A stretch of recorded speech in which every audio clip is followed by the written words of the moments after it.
Assalamualaikum warahmatullahi wabarakatuh. Selamat pagi anak-anak, salam sejahtera untuk kita semua. Sebelum kita memulai pembelajaran pada pagi hari ini, marilah kita berdoa menurut agama dan kepercayaan masing-masing. Berdoa dimulai. Berdoa selesai.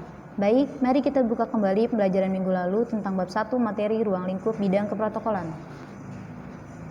yang dimana mengacu pada KD 3.1 dan 4.1, yaitu 3.1 memahami ruang lingkup keprotokolan dan 4.1 melakukan pengelompokan ruang lingkup keprotokolan. Pengertian dari protokol dan keprotokolan bisa kalian baca sendiri di sini. Namun disimpulkan saja, protokol itu adalah naskah. Nah, dia itu kumpulan atau seluruh naskah yang berisi tentang catatan persetujuan ataupun perjanjian. Nah, kalau untuk keprotokolan sendiri itu adalah serangkaian kegiatan yang berkaitan dengan aturan dalam acara kenegaraan atau acara resmi yang meliputi dengan tata tempat, tata upacara, dan tata penghormatan. Nah, bisa disimpulkan juga keprotokolan adalah susunan kegiatan yang sudah diatur oleh UU nomor 9 tahun 2010. Lalu di sini ada tujuan keprotokolan. Tujuan keprotokolan yaitu pertama, guna memberikan pedoman dalam melakukan suatu acara agar mampu berjalan dengan baik, rapi, tertib, teratur, dan lancar. Yang kedua, guna memberikan suatu penghormatan pada tokoh dan pejabat negara atau pemerintahan dan juga pada tokoh masyarakat. Yang ketiga, guna menciptakan dan mempercepat hubungan dalam tata pergaulan antar organisasi, antar negara, organisasi, dan lain-lain. Kita lihat lagi di sini. Pertama tadi ada melakukan suatu acara agar mampu berjalan dengan baik, rapi, tertib, dan lancar. Kamu lihat di sini, protokolan adalah serangkaian kegiatan berkaitan dengan aturan. Nah, jadi melakukan suatu acara mampu dengan baik itu diatur. Nah, terus di sini juga guna memberikan penghormatan pada tokoh masyarakat, pejabat negara atau pemerintahan dan juga tokoh masyarakat. Lihat lagi di sini. Nih. Nah, di sini kan sudah meliputi aturan tentang tata tempat, tata upacara, dan tata penghormatannya gitu. Nah, terus di sini ada peranan keprotokolan dan fungsi keprotokolan. Di sini peranannya itu ada 4. Yang pertama, dapat menjadi suatu sarana dengan tujuan acara itu lancar dan aman. Yang kedua, menjadi koordinasi dan mediator. Yang ketiga, dijadikan sebagai faktor penentu dan keberhasilan suatu acara. Yang keempat, sebagai media komunikasi dengan berbagai pihak yang terlibat dalam acara tersebut.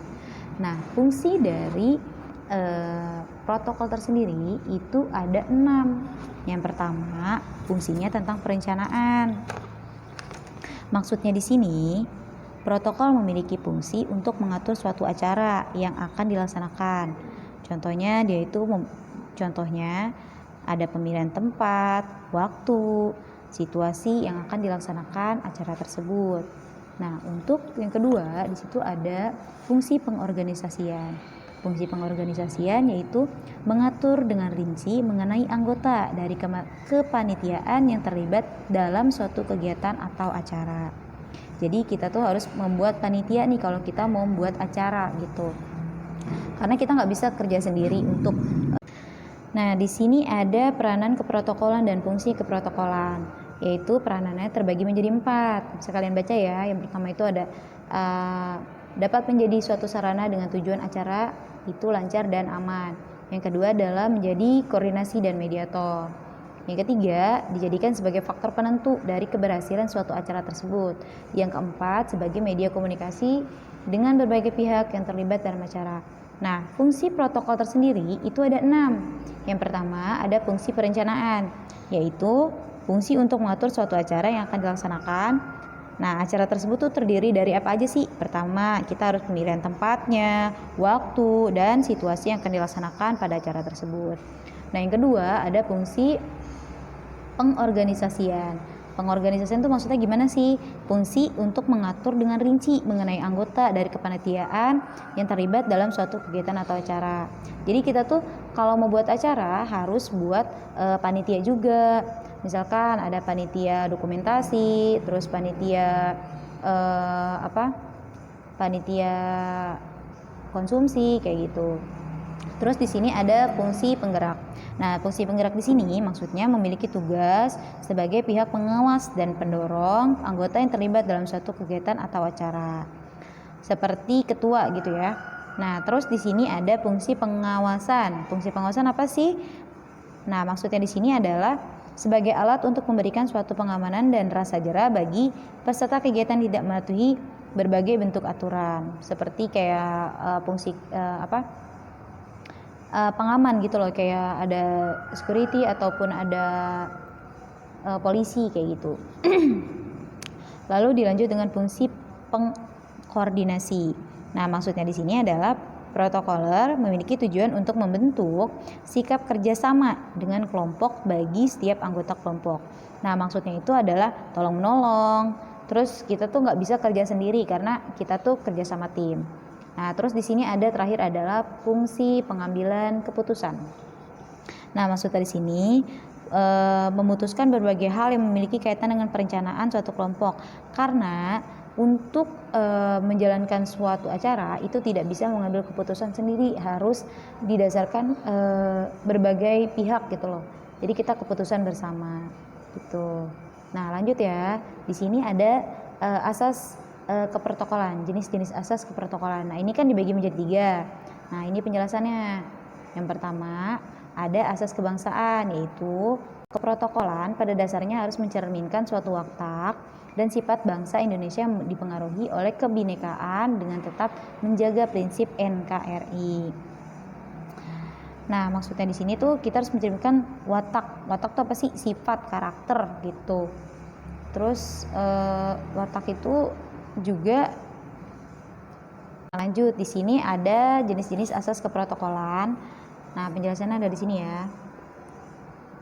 Yang pertama itu ada asas kebangsaan, yaitu keprotokolan pada dasarnya harus mencerminkan suatu watak dan sifat bangsa Indonesia yang dipengaruhi oleh kebinekaan dengan tetap menjaga prinsip NKRI.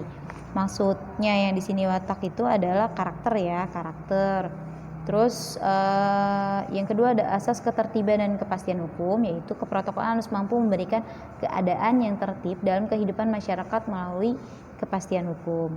Nah, yang ketiga asas timbal balik. Nah, di sini maksudnya keprotokolan diberikan oleh negara lain atas balas jasa yang diberikan oleh negara. Saling menguntungkan lah ya kalau timbal balik itu.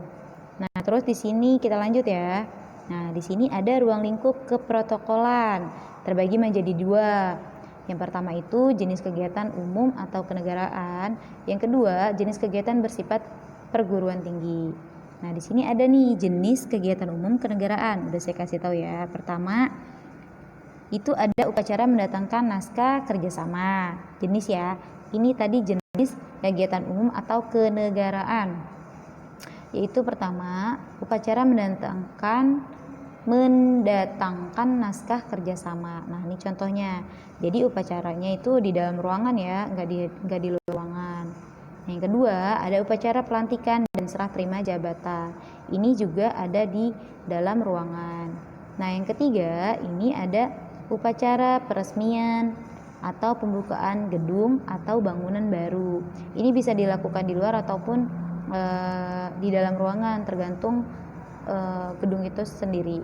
Lalu ada upacara sumpah pegawai. Nah, nih kamu lihat.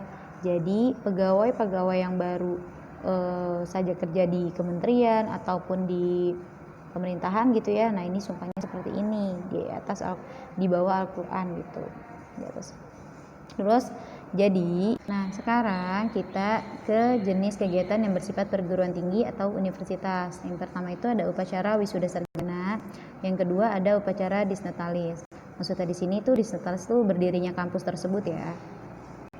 Dan lanjut, di sini ada aktivitas lingkup protokol.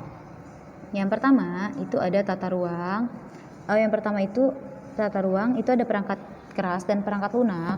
Nah, perangkat keras tersendiri itu yaitu ada berupa kursi, pengeras suara, dekorasi, bendera, permadani dan sebagainya.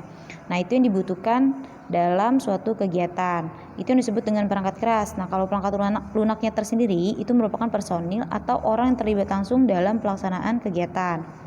Contohnya itu ada pemandu acara, penerima tamu, petugas konsumsi, petugas keamanan, dan sebagainya.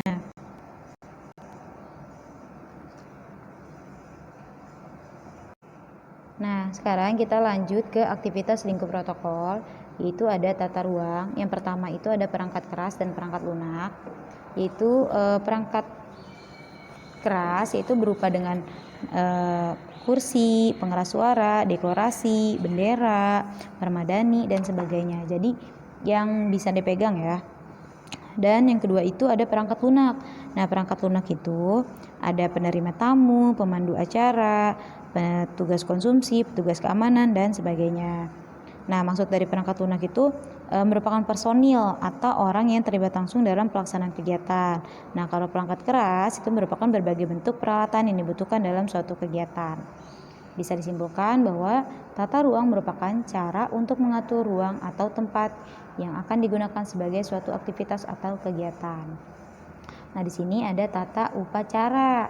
Tata upacara itu terbagi menjadi 3. Yang pertama itu ada bahasa yang digunakan. Terus yang kedua itu ada materi dari kegiatan atau aktivitas. Yang ketiga ada jenis kegiatan yang akan dilakukan. Nah, maksud dari tata upacara tersendiri yaitu merupakan suatu tata urutan dalam suatu kegiatan. Adapun kegiatan tersebut berisi mengenai tata cara suatu acara disusun berdasarkan pada jenis aktivitasnya.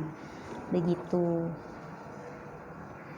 Oke, materi kita pada siang hari ini saya cukupkan, dan tugas kalian adalah menyimpulkan apa yang saya bicarakan dari slide pertama sampai dengan slide terakhir. Oke?